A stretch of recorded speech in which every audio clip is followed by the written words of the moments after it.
everybody wants to know, and I will say what I've always said. I'm not giving a running commentary of who I speak to from whichever party, whether I've spoken to them, whether I've met them or whatever. We're not bothered about anyone else. We just want to know about Leanne. Absolutely, but, I have to treat everybody fairly. I'm not giving a running commentary. What I am saying is that the Tory party have got themselves in a complete and utter pickle over this issue.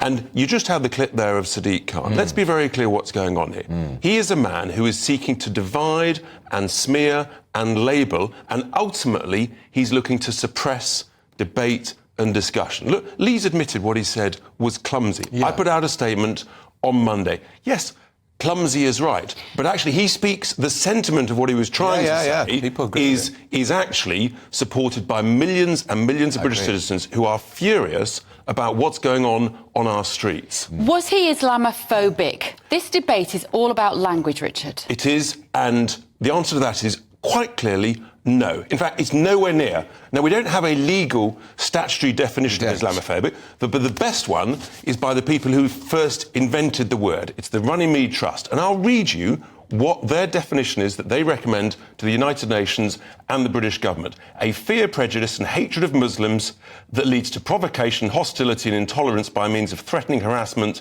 abuse, incitement and intimidation of Muslims both in the online and offline world. I mean, that is their definition, right? That is nowhere near where what Lee was. No. And frankly, that proves that Sadiq Khan actually is using this to try and suppress debate, because whenever he disagrees with someone or someone disagrees with him, he labels them. He labelled me a far-right racist because I was anti-lockdown. Yeah. That's what he does, and it's appalling, and it's got to be called out. So what Lee said was nowhere near the best definition of Islamophobia. Well, and the Tories haven't signed up to the definition of it anyway. Which is their own stupidity, frankly. Yeah. But talking of language and clumsy, your deputy, Ben Habib, clearly isn't keen on this man, Lee Anderson, joining the Tory party. Quoting a newspaper... You mean joining Reform? Joining Reform, sorry, forgive me. I'd be circumspect about anyone who can't express themselves accurately, clearly, and in matters of great sensitivity.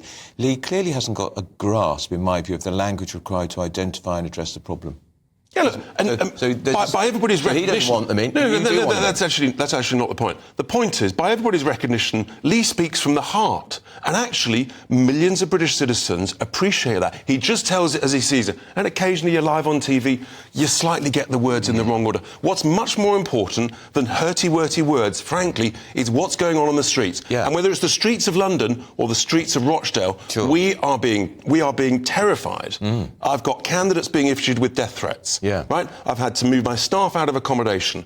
We've got the Jewish community in London terrified. Yeah. The police in Parliament Square terrified. Now, this is a terrible situation, and it was literally here, exactly 20 weeks ago, October the 11th, I said the right to protest does not give you the right to break the law. I was right then. Sadly, these marches have been allowed to go ahead. They've broken the law in multiple cases, and they have created a sense of terror and fear. Well, I agree with a lot of that. So do you agree with Cleverly they should stop now? Cleverly's expressed it completely wrongly. Yeah. Right? What he should be saying is these marches are inciting hatred and anti-Semitism, and that's why they've got to stop. Yeah. Of course, Bev, the right to protest is sacrosanct, but it doesn't give you the right to break the law. But individuals break the law. But individuals break the law. A protest cannot break the law. Thankfully, in this country, a protest cannot break the law. Have you been to any of these marches? I have driven past the Palestinian Have you actually been into them and talked to them? No, I haven't. Right, but you know what I was surprised by? I will say I was surprised by how many National Trust card holding do-gooders in their knitted jumpers were there. How many white middle-class people with a little thermos flask of coffee were also in those marches? I've been into two of them, and on both occasions they were vile, ranting, abusive. I just asked them, I said, do you want to release the hostages? Do you condemn October the 7th? And do you condemn Hamas? And they weren't prepared to do it on October the 9th. Before Israel had even responded, they were at this. These people, they want to terrorise us, they want to bully us, and it's unacceptable. And they also want an instant ceasefire with Hamas...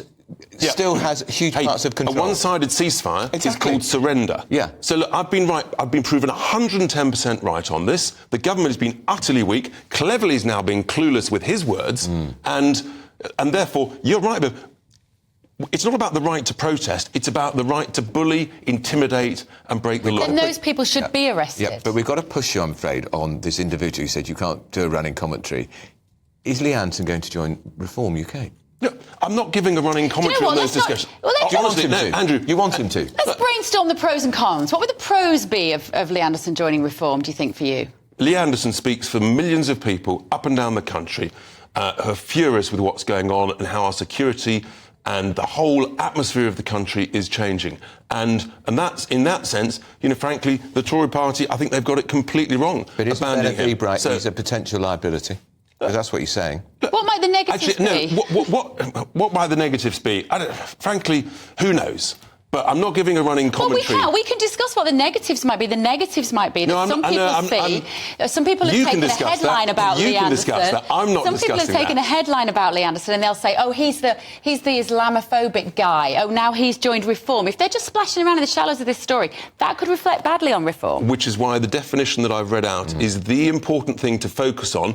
And the Tory party and the Labour Party, they won't do that because they're using it to their own political ends. I'm talking about the right definition, the Runnymede Trust definition. Yeah. That's what people should use. Stop. And actually, what Sadiq Khan's doing, he's the one creating division and anxiety. It's not Lee Anderson, let me tell you. Let me ask you another question. How does it work in the constitution of the Reform UK? If he does want to join your party, is it in your gift? You're the leader? Or do you have a committee it has to go through? How do these things work? We're a great team, and we discuss all these things, and we come to a conclusion, as you would expect by a well-run entity. So it's not a decision for you? Look, we're a great team. We'll discuss it. For you. I bet it is a ultimately, someone has to make the decision. Right. Of course, So and that would be you. Ultimately, that's the boss. What would the negatives be for the Conservative Party if Lee Anderson comes and joins Reform? They've already had the negatives. Their negatives is they're in absolute chaos. They don't know what they're talking about. They don't know the definition of Islamophobia. They're all petrified. And they just look ridiculous, frankly. No, come on, let's use our imagination. If he leaves, if there's former Deputy Leader of the Conservative Party, joins Reform UK in the next few days, what does that tell the British public about the Conservative Party? That they're clueless and out of touch with the British people who want these marches of anti-Semitic hate stopped. That's the reality. People are furious. And it's led to where we've got to. If they had stopped these marches day one because of what they were doing, then my candidate in Rochdale would not be having death threats 2 days ago. That's the reality, and that's where this has gone. That's what happens when you have weak, feeble leadership demonstrated by the Met Chief Boss, by Sadiq Khan, who's responsible for London security, by the Home Secretary and by the Prime Minister. I'm right, they're all weak, they're feeble, and that's led us to where we are. Okay.